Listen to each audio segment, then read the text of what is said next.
मेरे दोस्त, यदि आप भी कक्षा 11th में स्टडी कर रहे हैं और 17 मार्च से आप लोग एनुअल एग्जाम यानी वार्षिक परीक्षा देने वाला है क्लास 11th के, तो आपके लिए 100% बायोलॉजी का वायरल पेपर लेकर आ चुके हैं। देख सकते हैं मेरे दोस्त, आपका यही पेपर रहने वाला आपका परीक्षा में 2025 का। ठीक है, तो ये 100% बिल्कुल वायरल पेपर है बाबू, तो आप लोग इस क्लास को जरूर कर जाइएगा। और इसका सब्जेक्टिव क्वेश्चन भी हम आपको देने वाले हैं। इसका सब्जेक्ट कोड देख सकते हैं 119 है बायोलॉजी पेपर का। ठीक है, देख सकते हैं क्लास 11th के है। ठीक है, तो आप लोग इस क्लास को पूरा कर जरूर जाइएगा। तो चलिए पूरा हम लोग इसका एक एक क्वेश्चन देखते हैं। इसमें 70 ऑब्जेक्टिव रहेगा, जिसमें से मात्र 35 ऑब्जेक्टिव का जवाब देना है, जो कि 70 मार्क्स का आपका एग्जाम लिया जाएगा। ठीक है, चलिए यहाँ पर देखते हैं हम लोग पूरा एक एक क्वेश्चन इसका हम लोग देखेंगे। तो पहला क्वेश्चन आइए देखिएगा, इसमें से आपका 70 क्वेश्चन रहेगा, लेकिन आपको बनाना कितना होता है, तो 35 क्वेश्चन का जवाब देना होता है। ठीक है, तो चलिए हम लोग टोटल उसका ऑब्जेक्टिव का क्वेश्चन का एवं सब्जेक्टिव क्वेश्चन का आंसर देखने वाले हैं। आइए पहला क्वेश्चन देखिएगा कि नेशनल जो ना बोटेनिकल रिसर्च इंस्टीट्यूट किस शहर में है,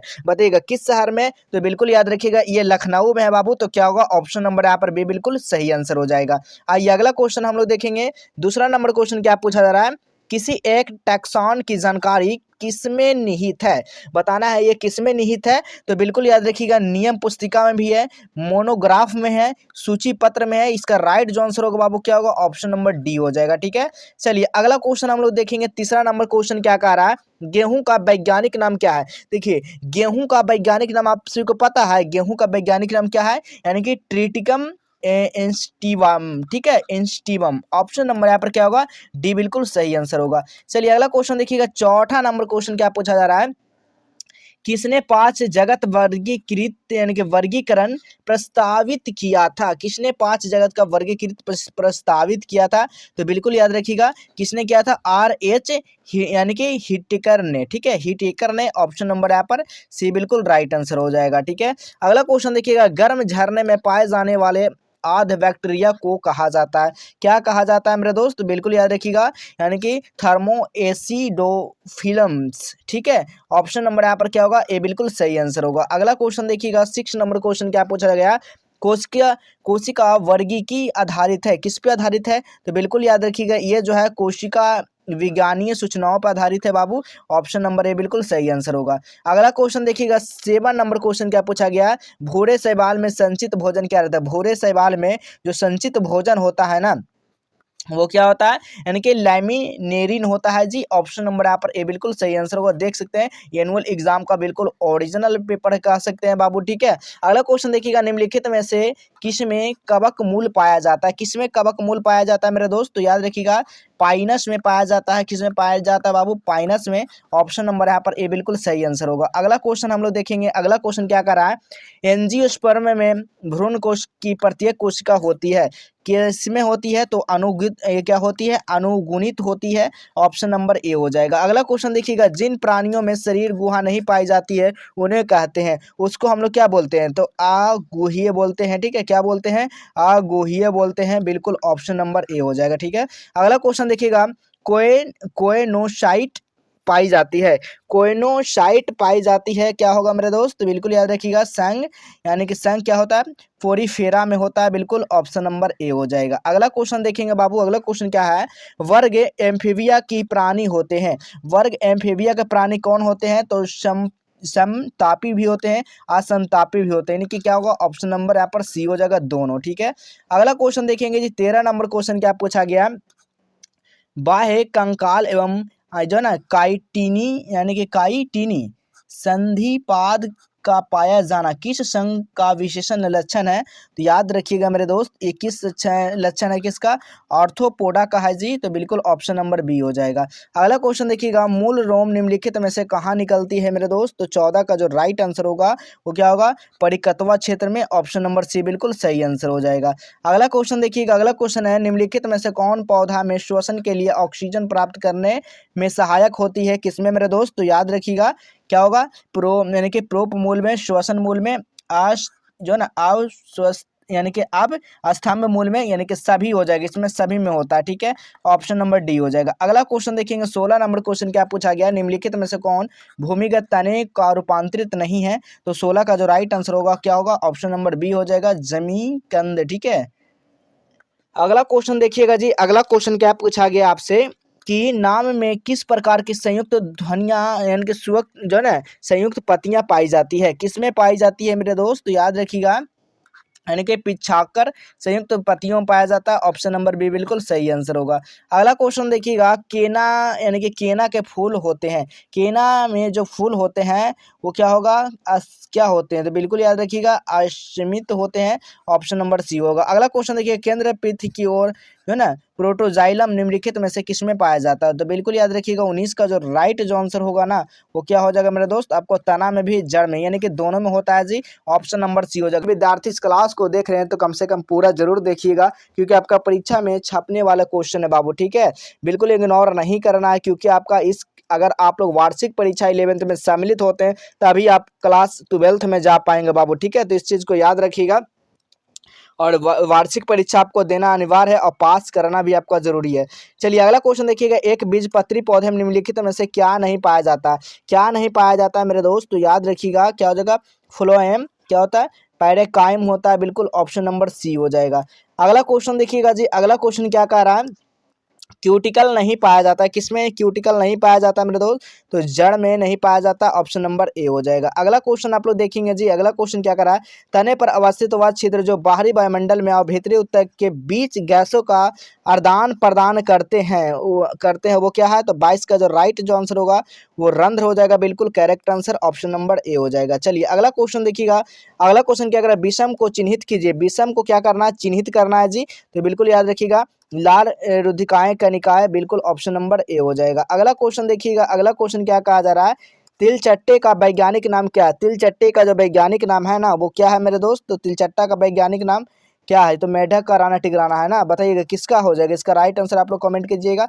अगला क्वेश्चन देखिएगा, केचुआ में नर जनन छिद्र किस खंड में स्थित होता है, कितना खंड में स्थित होता है, तो बिल्कुल याद रखिएगा 18 खंड में होता है मेरे दोस्त, ऑप्शन नंबर सी हो जाएगा। अगला क्वेश्चन देखिएगा, तिलचट्टे का जो है ना परिसंचरण यानी कि परिसंचरण तंत्र जो होता है वो कैसा होता है, तो खुला होता है, सभी को पता होगा, ठीक है। इसमें क्या होता है, हेमोग्लोबिन नहीं होता है, ठीक है। इसमें हेमोग्लोबिन के कारण खून क्या होता है, रेड होता है, लेकिन इसका खून क्या होता है, व्हाइट होता है, यानी कि उजला होता है, ठीक है। क्या होता है, व्हाइट यानी उजला होता है। चलिए अगला क्वेश्चन देखिएगा, 27 नंबर क्वेश्चन, प्रोटीन के पाचन में संबंधित एंजाइम निम्नलिखित में से कौन है, तो 27 का जो राइट जो आंसर होगा ना क्या होगा, यानी कि प्रोटोएजेज हो जाएगा, प्रोटोएजेज ऑप्शन नंबर यहाँ पर सी हो जाएगा। चलिए अब आपको बताते हैं कैसे इसका पूरा सब्जेक्टिव क्वेश्चन एवं ऑल सब्जेक्ट का क्वेश्चन पेपर कैसे डाउनलोड कर सकते हैं, सभी स्ट्रीम के लिए आपको बता देते हैं, जहां से आपको एग्जाम से पहले सारा क्वेश्चन आपको यहाँ पर मिल जाएगा, आप लोग जरूर देख लीजिएगा। तो सबसे पहले अपने फोन में गूगल ब्राउजर को आप लोग ओपन करेंगे, ओपन करने के बाद यहाँ पर देखिए जिस इस तरह से सर्च करना है कि आपको गूगल खोलना है, गूगल में टाइप क्या करना है आपको, जस्टेबल हेल्प टाइप करना है। क्या टाइप करना है बाबू, देख सकते हैं जस्टेबल हेल्प आपको क्या करना है, गूगल पे टाइप करना है। जैसे आप जस्टेबल हेल्प लिखेंगे तो इस तरह का साइट देखने को मिल जाएगा, ठीक है। तो इसी साइट पे आपको क्या करना है जी, क्लिक कर देना है। जैसे ही आप लोग इस पर क्लिक करते हैं आपको क्या काम करना है, नीचे आ जाना है। नीचे आने के बाद देखिएगा आप लोग को यहाँ पर आंसर की मिलेगा, ठीक है, या फिर यहाँ पर 3 डॉट मिलेगा, इस पर क्लिक करिएगा तो आंसर की का सेक्शन है, उस आंसर की पे भी क्लिक कर सकते हैं, या आप नीचे आ जाना। जैसे आप लोग और नीचे आओगे ना तो यहाँ पर आंसर की का सेक्शन देखने को मिल जाएगा, और नीचे आइएगा तो देखिए यहाँ पर आंसर की मिल जाएगा आपको, देख सकते हैं यहाँ पर आंसर की दिया गया है, तो इसी आंसर के में ही मिलेगा सारा, ठीक है। देख सकते हैं यहाँ पर क्लास 1 to 8 यहाँ पर दिया गया, क्लास 11th एनुअल एग्जाम, देख सकते हैं यहाँ पर बाबू आप लोग क्या है, class 11th annual exam all subject question paper 2025, इसी वाला लिंक पर आपको क्या कर देना है, क्लिक करना है बाबू। जैसे आप लोग इस पर क्लिक करोगे ना तो इस तरह का खुल जाएगा। सबसे पहले आपको काम क्या करना है, इस व्हाट्सएप ग्रुप में आपको जुड़ना होगा। सबसे पहले काम क्या करना होगा, सभी कुछ व्हाट्सएप ग्रुप और टेलीग्राम को ज्वाइन करना होगा। उसके बाद आपको नीचे आ जाना। जैसे आप लोग नीचे आओगे ना सब कुछ पढ़ लेना, पढ़ने के बाद यहाँ पर भी देखिए व्हाट्सएप का चैनल लिंक दिया गया, इस पर जुड़ जाना है, ठीक है।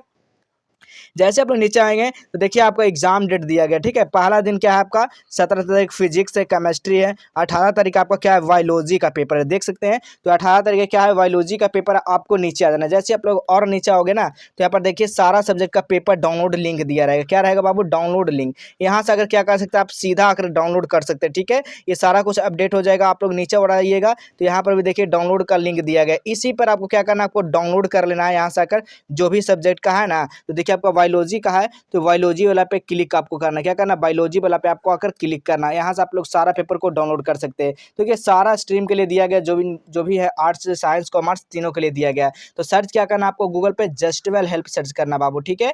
चलिए हम लोग अगला क्वेश्चन देखते हैं बाबू। अगला क्वेश्चन क्या कहा जा रहा है, 28 नंबर क्वेश्चन देखिएगा, वायवीय श्वसन निम्नलिखित में से कहाँ होता है? तो बिल्कुल याद रखिएगा, ये कहाँ होता है मेरे दोस्त, तो बिल्कुल आपको याद रखना है ये कहाँ पर होता है। तो बिल्कुल कहाँ होता है इसका आंसर, अच्छा कमेंट में बताइएगा इसका आंसर क्या हो जाएगा। ठीक है, चलिए हम लोग अगला क्वेश्चन देखते हैं बाबू। अगला क्वेश्चन है 29 नंबर क्वेश्चन, यूकैरियोटिक के कोशिकाओं में आनुवंशिक पदार्थ कहाँ अवस्थित होता है जी? तो बिल्कुल याद रखिएगा ये क्रोमोसोम में होता है। ठीक है, ऑप्शन नंबर ए हो जाएगा। अगला क्वेश्चन, कोशिकाओं के संगठन में प्रोटीन कुल कोशिकाओं भार कितना प्रतिशत होता है जी? बताइएगा कितना प्रतिशत भार होता है। तो 30 का जो राइट जो आंसर होगा ना वो क्या होता है, 10 से 15% होता है। ठीक है, चलिए अगला क्वेश्चन देखिएगा, 31 नंबर क्वेश्चन क्या पूछा गया है, निम्नलिखित में से कौन यानी कि द्वितीयक उपचयज ठीक है नहीं है, उपापचयज जो है ना नहीं है, ये पूछा गया है। तो बिल्कुल नहीं रहेगा, एमिनो अम्ल नहीं है, ऑप्शन नंबर यहाँ पर डी हो जाएगा। अगला क्वेश्चन आप लोग देखिएगा, निम्नलिखित में से किसमें सेल्यूलोज नहीं पाया जाता है? सेल्यूलोज नहीं पाया जाता कागज में बाबू, याद रखिएगा ऑप्शन नंबर बी हो जाएगा। ठीक है, अगला क्वेश्चन आप लोग देखिएगा, किस तापक्रम पर एंजाइम अणु क्षतिग्रस्त हो जाता है? क्षतिग्रस्त का बात किया गया तो 60 डिग्री से ऊपर पर क्षतिग्रस्त हो जाता है, ऑप्शन नंबर यहाँ पर सी हो जाएगा। अगला क्वेश्चन देखिएगा, अगला क्वेश्चन क्या कहा जा रहा है, कोशिका विभाजन के दौरान अंतरावस्था किस प्रावस्था में डीएनए का निर्माण एवं इसकी प्राकृतिक होती है? तो 34 का जो राइट जो आंसर होगा ना वो क्या होगा, संश्लेषण प्रावस्था, यानी कि ऑप्शन नंबर यहाँ पर बी हो जाएगा। ठीक है, आइए अगला क्वेश्चन हम लोग देखेंगे जी। अगला क्वेश्चन क्या कहा जा रहा है, कोशिका चक्र का अनुक्रम है, कोशिका चक्र का क्या है अनुक्रम बताइएगा। तो बिल्कुल याद रखिएगा आपका ऑप्शन नंबर सी हो जाएगा मेरे दोस्त। अगला क्वेश्चन हम लोग देखेंगे 36 नंबर क्वेश्चन क्या कहा जा रहा है, अर्धसूत्री विभाजन निम्नलिखित में से कौन सा अवस्था में सबसे लंबी होती है? तो 36 का जो राइट जो आंसर होगा ना वो टेलीफेज में होती है, ऑप्शन नंबर डी हो जाएगा। अगला क्वेश्चन देखिएगा, शर्करा किस रूप में फ्लोएम द्वारा ले जाती है? तो 37 का जो राइट आंसर होगा ना वो सुक्रोज हो जाएगा, ऑप्शन नंबर सी हो जाएगा। अगला क्वेश्चन देखिएगा, निम्नलिखित में से कौन सा उदाहरण अंतः शोषण का है? तो 38 का जो राइट आंसर होगा बाबू वो ऑप्शन नंबर बी हो जाएगा, बिल्कुल सही आंसर हो जाएगा। चलिए अगला क्वेश्चन देखिएगा, 39 नंबर क्वेश्चन, शुद्ध जल का मानक ताप पर कितना होता है? तो शुद्ध जल का जो होता है ना वो कितना पर होता है आपका, 0 पर होता है ना, 0 पर ही होगा। ठीक है, ऑप्शन नंबर सी हो जाएगा। अगला क्वेश्चन देखिएगा 40 नंबर क्वेश्चन, निम्नलिखित में से कौन वाष्पोत्सर्जन को प्रत्यक्ष रूप से प्रभावित नहीं करता है? तो 40 का जो राइट आंसर होगा वो वायु की गति, ऑप्शन नंबर सी हो जाएगा। चलिए अगला क्वेश्चन देखिएगा, अगला क्वेश्चन क्या करा, निम्नलिखित में से कौन पादपों के लिए सूक्ष्म पोषक तत्व नहीं है? तो 41 का जो राइट आंसर होगा वो कार्बन होगा, ऑप्शन नंबर सी हो जाएगा। ठीक है, अगला क्वेश्चन देखिएगा 42 नंबर क्वेश्चन, मृदा में उपस्थित नाइट्रेट का यानी कि डिनाइट्रीकरण किसके द्वारा होता है? किसके द्वारा होता है मेरे दोस्त? तो याद रखिएगा, तो ऑप्शन नंबर यहाँ पर सी होगा, ए भी होगा और 2 भी होगा, यानी कि बी भी होगा, यानी कि दोनों से होता है, ऑप्शन नंबर सी हो जाएगा। देखिए आपको और भी क्वेश्चन यहाँ पर देख सकते हैं। ठीक है, बाकी यहाँ पर आप लोग नीचे आइएगा तो यहाँ पर देख सकते हैं सेक्शन बी में आपका क्या रहेगा, आपका सब्जेक्टिव क्वेश्चन। देखिए सब्जेक्टिव क्वेश्चन भी आप लोग देख लीजिए, इसका स्क्रीनशॉट ले लीजिए तो वेबसाइट पर आपको इसका आंसर मिल जाएगा। ठीक है, क्योंकि इसका सारा आंसर क्या है वेबसाइट पर अपलोड कर दिया जाएगा। ठीक है, वेबसाइट पर जाकर देख सकते हैं। तो चलिए हम लोग मिलेंगे इसी तरह अगले नेक्स्ट क्लास।